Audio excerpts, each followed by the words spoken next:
Not that you would ever in a million years do this, but let's just say you drank some liquid candy, I'm sorry, soda for 2 weeks. What are the effects? Did you realize that the average American consumes 45 gallons? That's 170 liters of soda every single year. And they only drink 58 gallons of water. In the 50s and the 60s, the quantity with soft drinks was a lot less. I think on average it was like 6.5 ounces, right? That's less than 8 ounces. Now it's like 20 ounces, a liter, the big gulp. We're drinking way too much of this. I mean, even in like a 10-ounce soda, you're talking up to 10 teaspoons of sugar. And a lot of times they don't even use cane sugar like they did way back when I was growing up. I remember growing up, we would go to these different stores and buy cases of soda. Boy, we would just down all the soda. I didn't even think twice. And I drank a lot of soda growing up. But I pretty much destroyed every single tooth in my skull. Like I had cavities in every tooth, a lot of issues that caught up with me as I got into my early 20s. But nowadays, we use what's called high fructose corn syrup, and the percentage of fructose in that corn syrup is higher than cane sugar. And if we just look at the difference between high fructose corn syrup and cane sugar, it's not the same, even though if you do your own research on this, you'll find the first several pages of Google will say, oh, there's no difference, it's the same. Just realize that's all recycled information. There is a big difference when you're making sugar out of corn starch versus sugar cane. When they make it out of corn, as in high fructose corn syrup, the fructose molecule is more freed up. It's unbound, and it doesn't have to go through necessarily all the steps like sugar cane does. So just right there, it's faster absorbing. It can create more problems, especially to the liver. What you need to know about fructose in general is that the liver has to deal with the fructose, whereas glucose, all of your cells can metabolize it, but fructose, it can't.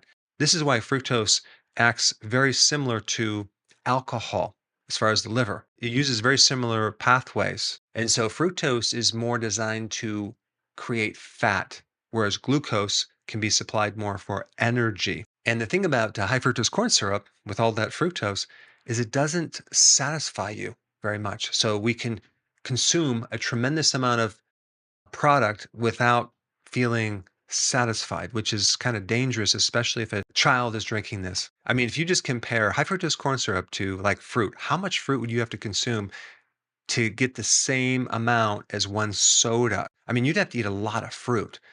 We don't do that with sodas. We just drink it very quickly. And that is a huge danger because we get no fiber. Not to mention, the corn is probably genetically modified, which we're not going to get into in this video. So, fructose is all about creating fat, especially on your liver. This is why a non alcoholic fatty liver usually comes from a lot of fructose ingestion. Also, combined with the caffeine in that soda, it's going to potentially do something to your blood pressure, your heart, your brain, not just the cognitive part, but your overall mood as well. And then when we add the phosphoric acid, that's going to affect your bone and your calcium levels. The kidneys do not like this super concentrated sugar, as well as the phosphoric acid and the caffeine all at once. And then if we compound that at a fast food restaurant where someone is consuming a burger with the bun, fries, and a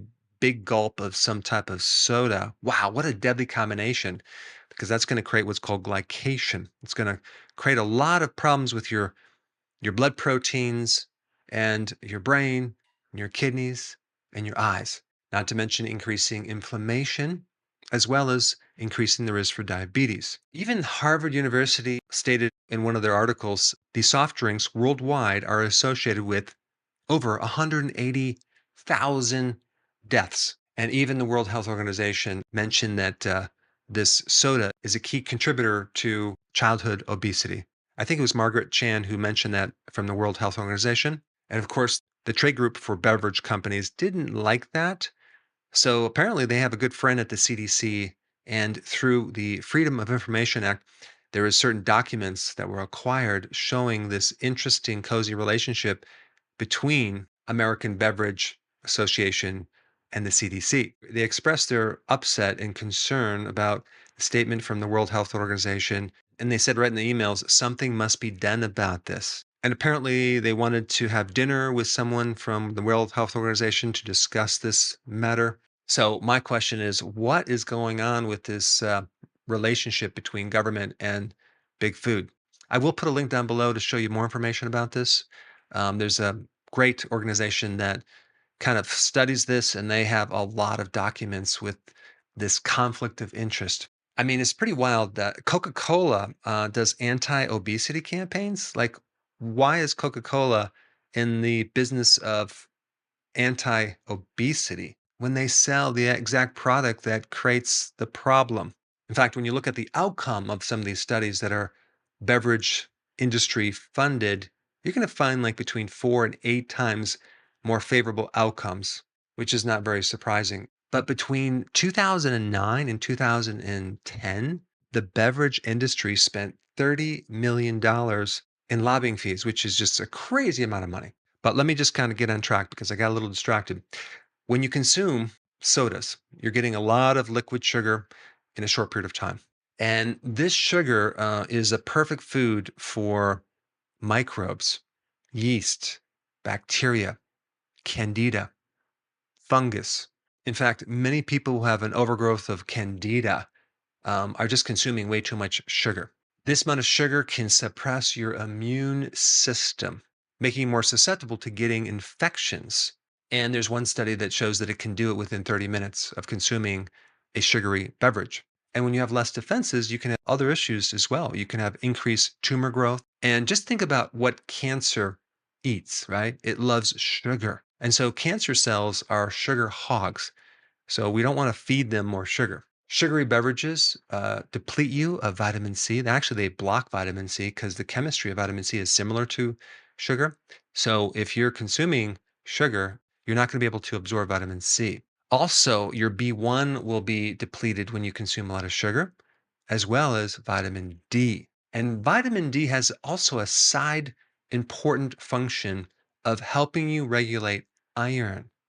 And so, if there's unregulated iron, that iron can actually make infections grow because the microbes or the pathogens also live on this iron and they can actually grow and be supported, as well as cancer as well. So I hope this video will discourage you from consuming soda. Now, because of the censoring and the suppressing of the algorithms on YouTube, it's becoming more difficult to find my content. And there's a lot of content that I cannot put on YouTube, unfortunately. So to make sure you have full access of all my information, go to drberg.com and subscribe to my newsletter by clicking the link down below in the description.